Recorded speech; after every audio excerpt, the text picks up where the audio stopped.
ઓમ નમઃ શિવાય.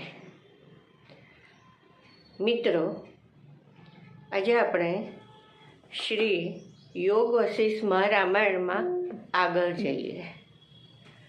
આગળ આવે છે, વિષય છે દેહની નિંદા, એટલે કે દેહ ઉપર, શરીર ઉપર જે શ્રી રામ ભગવાનના જે વિચારો છે, એમનું જે એના પ્રત્યેનું મંતવ્ય છે એ એમણે કહેલું છે. એમણે એમ કહ્યું કે સંસારમાં ભીંજાયેલા આંતરડાઓથી ભરેલો, નાડીઓથી વ્યાપેલો, અનેક વિકારવાળો અને અંતે મરણ પામનારો આ જે દેહ આવે છે તે કેવળ દુઃખને માટે જ આવે છે. ફરીથી, સંસારમાં ભીંજાયેલા આંતરડાઓથી ભરેલો, નાડીઓથી વ્યાપેલો, અનેક વિકારવાળો અને અંતે મરણ પામનારો આ જે દેહ આવે છે તે કેવળ દુઃખને માટે જ છે. આગળ, આ દેહ જડ છે, છતાં આત્માના અધ્યાસરૂપ ચમત્કારનું પાત્ર હોવાને લીધે એ આત્મા જેવો એટલે કે સત્ય લાગે છે. વિચાર કરતા એ મુક્તિના કારણરૂપ હોવાને લીધે ઉત્તમ છે અને નરકના કારણરૂપ હોવાને લીધે અધમ પણ છે. ફરીથી, આ દેહ જે જડ છે, છતાં આત્માના અધ્યાસરૂપ ચમત્કારનું પાત્ર હોવાને લીધે એ આત્મા જેવો લાગે છે. વિચાર કરતા એ મુક્તિના કારણરૂપ હોવાને લીધે ઉત્તમ છે અને નરકના કારણરૂપ હોવાને લીધે અધમ પણ છે. આગળ, આ દેહરૂપી વૃક્ષમાં જીવ અને ઈશ્વરરૂપી બે પક્ષીઓએ માળા કરેલા છે. એવા આ દેહરૂપી વૃક્ષને કોણ પોતાનું કહે અને કોણ તેને પારકું કહે, એના પર પ્રીતિ કે દ્વેષ રાખવા પણ શા કામના. ફરીથી, આ દેહરૂપી વૃક્ષમાં જીવ અને ઈશ્વરરૂપી બે પક્ષીઓએ માળા કરેલા છે. એવા એ દેહરૂપી વૃક્ષને કોણ પોતાનું કહે અને કોણ તેને પારકું કહે, એના પર પ્રીતિ એટલે કે રાગ કે દ્વેષ રાખવા પણ શા કામના. આગળ, હે પિતા, સમુદ્રનો પાર પામવા માટે વારંવાર ઉપયોગમાં લેવામાં આવતા વાણમાં અને આયુષ્ય જે પાર પામવા માટે વારંવાર લેવામાં આવતા શરીરમાં કોણ મારાપણાની ભાવના કરે. ફરીથી, હે પિતા, સમુદ્રનો પાર પામવા માટે વારંવાર ઉપયોગમાં લેવામાં આવતા વાણમાં અને આયુષ્યને પાર પામવા માટે વારંવાર લેવામાં આવતા શરીરમાં કોણ મારાપણાની ભાવના કરે. આગળ, મૂળમાં જુદી જુદી વાસનાઓ રૂપી ઝાંખરાથી વીંટાયેલું હોવાને લીધે તે કાપવામાં મુશ્કેલ પડે એવું છે. આ કાયારૂપી પીપળાનું વૃક્ષ મને સુખદાયી લાગતું નથી. ફરીથી, મૂળમાં જુદી જુદી વાસનાઓ રૂપી ઝાંખરાથી વીંટાયેલું હોવાને લીધે તે કાપવામાં મુશ્કેલ પડે એવું છે. આ કાયારૂપી પીપળાનું વૃક્ષ મને સુખદાયી લાગતું નથી. આગળ, હે મુનિ, અહંકારરૂપી ગૃહસ્થના મોટા ઘરરૂપ એવું આ શરીર પડી જાય કે સ્થિર રહે, એમાં મારે શું. ફરીથી, હે મુનિ, અહંકારરૂપી ગૃહસ્થના મોટા ઘરરૂપ એવું આ શરીર પડી જાય કે સ્થિર રહે, તેમાં મારે શું? આગળ, હે મુનીશ્વર, કાદવમાં ખૂંપી ગયેલા હાથીને જેમ થોડા બળવાળો બહાર કાઢી શકે નહીં, તેમ અનંત તાપોમાં ખૂંચી ગયેલ મારા શરીરને હું બહાર કાઢી શકતો નથી. ફરીથી, હે મુનીશ્વર, કાદવમાં ખૂંપી ગયેલ હાથીને જેમ થોડા બળવાળો મનુષ્ય બહાર કાઢી શકતો નથી, તેમ અનંત તાપોમાં ખૂંચી ગયેલ મારા શરીરને હું બહાર કાઢી શકતો નથી.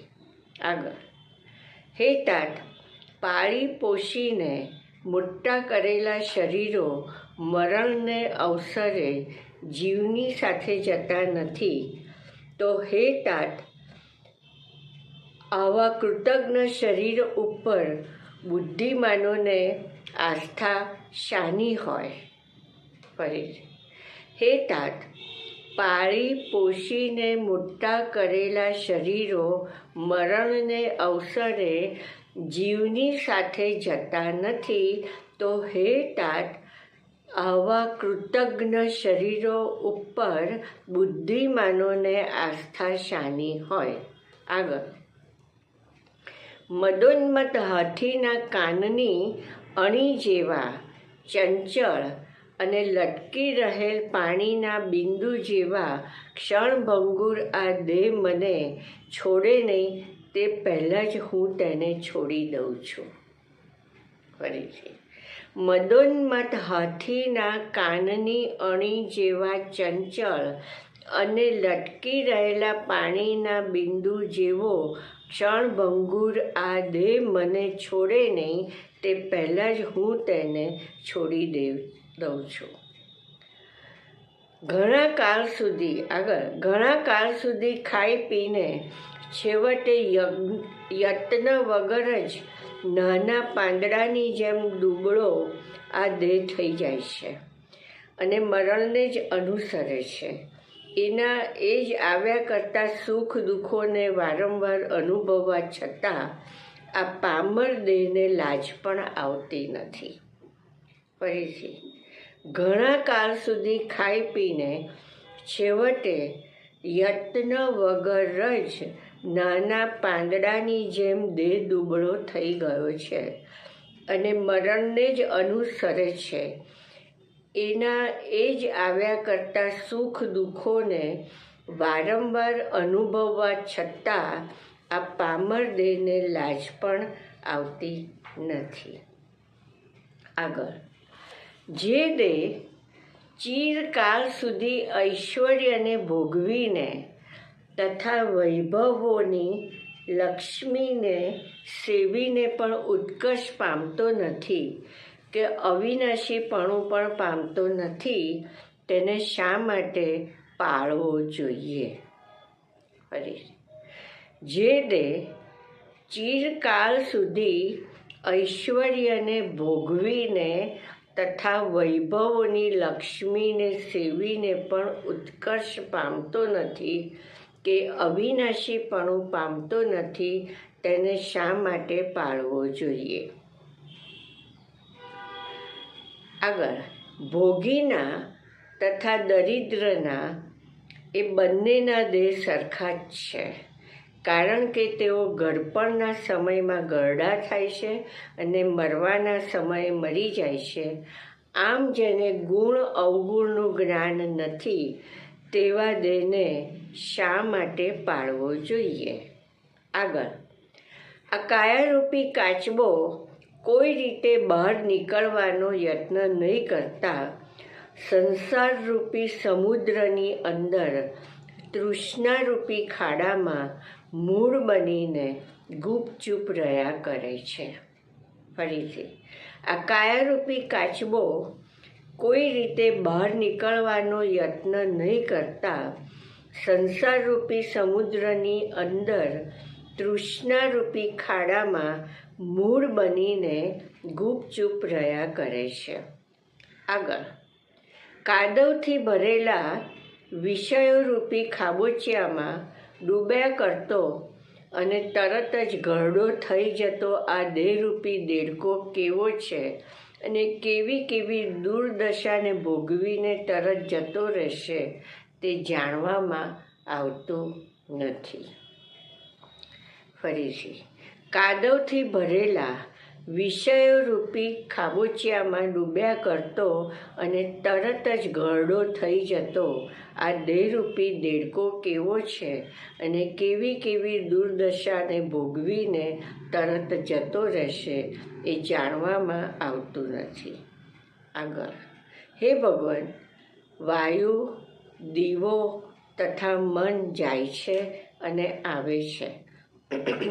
તેની ગતિ જાણવામાં આવે છે, પરંતુ શરીર જાય છે અને આવે છે તેની ગતિને ક્યારેય કોઈ જાણી શક્યું નથી.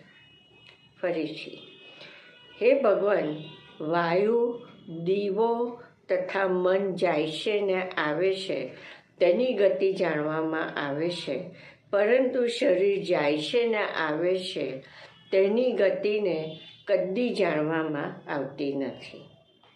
આગળ, જે લોકો મોહરૂપી મદિરાથી ઉન્મત્ત થઈને શરીર અને જગતની સ્થિતિ ઉપર વિશ્વાસ રાખે છે તેને વારંવાર ધિક્કાર હો.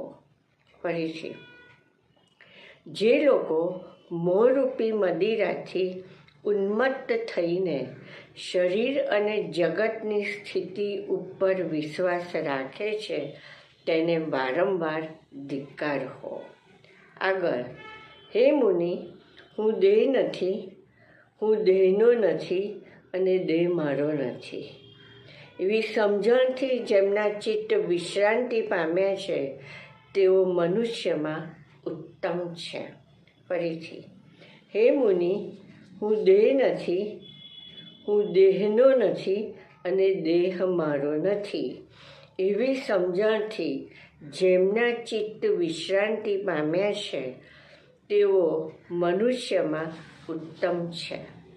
આગળ, આ દ્રશ્ય જગતમાં કશું સાચું નથી. તેમાંનું આ અભાગ્યું શરીર લોકોને ઠગે છે એ આશ્ચર્ય છે. ફરીથી, આ દ્રશ્ય જગતમાં કશું સાચું નથી. તેમાંનું આ અભાગ્યું શરીર લોકોને ઠગે છે એ આશ્ચર્ય છે. આગળ, પરપોટા જેમ સમુદ્રમાં આવીને જોતજોતામાં નાશ પામે છે તેમ આ કાયા પણ ઉત્પન્ન થઈને પલકવારમાં નાશ પામે છે. ફરીથી, પરપોટા જેમ સમુદ્રમાં આવીને જોતજોતામાં નાશ પામે છે તેમ આ કાયા પણ ઉત્પન્ન થઈને પલકવારમાં નાશ પામે છે. આગળ, આ નિષ્ફળ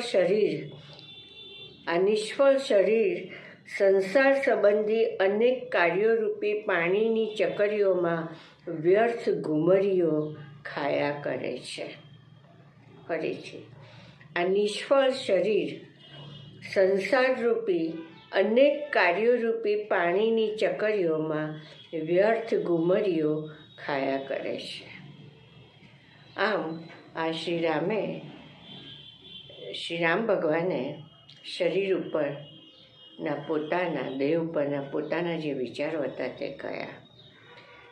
એમાં હકીકતમાં તો શરીરમાં આપણને જ્યાં સુધી અહંતા મમતા હોય છે, જ્યાં સુધી આપણે મારું શરીર કહીશું ત્યાં સુધી આપણે શરીરના વાસ્તવિક સ્વરૂપને જાણી શકીશું નહીં. તો હકીકતમાં શરીર એ શું છે એ આમાં કહેવામાં આવ્યું છે, એના સ્વરૂપને સમજાવવામાં આવ્યું છે, જેના અંગે આપણે આવતી વખતે એના શ્લોક સમજવાનો પ્રયત્ન કરીશું. ઓમ નમઃ શિવાય.